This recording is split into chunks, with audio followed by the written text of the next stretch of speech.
अब ब्याकअपको फिचर हेरौँ है यसमा। तलतिर यहाँ ब्याकअप सेलेक्ट गऱ्यो भने चाहिँ यस्तो पेज खुल्छ। सबभन्दा माथि चाहिँ के देखाएको छ भने चाहिँ यो एप्लिकेसनमा भएको डाटाहरूको समरी जस्तो कि कतिवटा बरोवर्सहरू छ होइन, लोन्स, पेमेन्ट, सेटल्ड होइन, त्यो सबै एउटा समरी जस्तो देखायो क्या। त्यसपछि अर्को सेक्सनमा यहाँनिर के छ भने चाहिँ अटोमेटिक ब्याकअप होइन, जुन कि हामीले सबभन्दा सुरुमा चाहिँ एप्लिकेसन लन्च गर्ने बेलामा चाहिँ सेट गरेको थियौँ होइन, कुन चाहिँ फाइल हो त्यो चाहिँ देखाएको हुन्छ।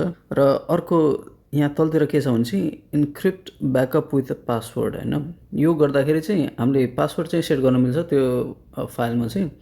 त्यो इम्पोर्ट गर्ने बेलामा चाहिँ त्यो डाटा त्यो पासवर्ड चाहिन्छ होइन, त्यो पासवर्ड भएन भने चाहिँ त्यो काम लाग्दैन है। अहिले बाई डिफल्ट चाहिँ त्यो अफ हुन्छ होइन।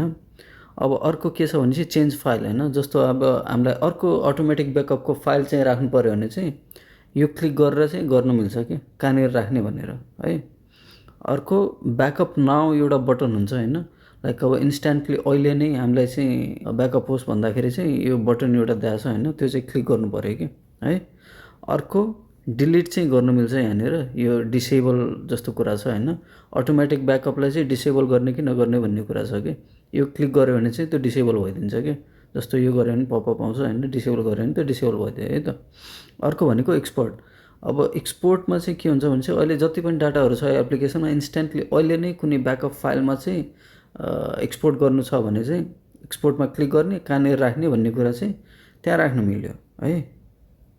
अर्को रिस्टोर, इम्पोर्ट गर्दाखेरि चाहिँ जस्तो हाम्रो कुनै ब्याकअप फाइल छ, अब त्यहाँ भएको डाटाहरू चाहिँ हामीलाई यो एप्लिकेसनमा ल्याउनु पऱ्यो अरे होइन, त्यो गर्दाखेरि चाहिँ इम्पोर्टमा चाहिँ क्लिक गरेर अनि त्यहाँबाट रिस्टोर गर्नु मिल्छ कि। अब यो कति बेला काम लाग्छ भन्दाखेरि सपोज अब एप्लिकेसनमा कुनै प्रब्लम आएर होइन, क्रास भइदियो अथवा मोबाइल चेन्ज गर्नु छ यताउति केही गर्नु छ भने चाहिँ यो इम्पोर्ट एक्सपोर्टको फिचरहरू एकदमै काम लाग्छ होइन। किनभने हामीले एक्सपोर्ट गर्न सक्छौँ फाइल होइन, त्यो फाइल चाहिँ डाइरेक्टली हामीले गुगल ड्राइभमा पनि राख्न सक्छौँ होइन। अनि त्यसपछि मोबाइल चेन्ज गर्दाखेरि अर्को मोबाइलमा हामीले त्यो एप्लिकेसन इन्स्टल गर्ने, अनि त्यसपछि गुगल ड्राइभमा भएको फाइललाई चाहिँ इम्पोर्ट गरेर अनि ठ्याक्कै पहिलेको एप्लिकेसनको स्टेटमा चाहिँ ल्याउनु मिल्छ कि है। यो भनेको ब्याकअपको फिचर्स भयो यो त।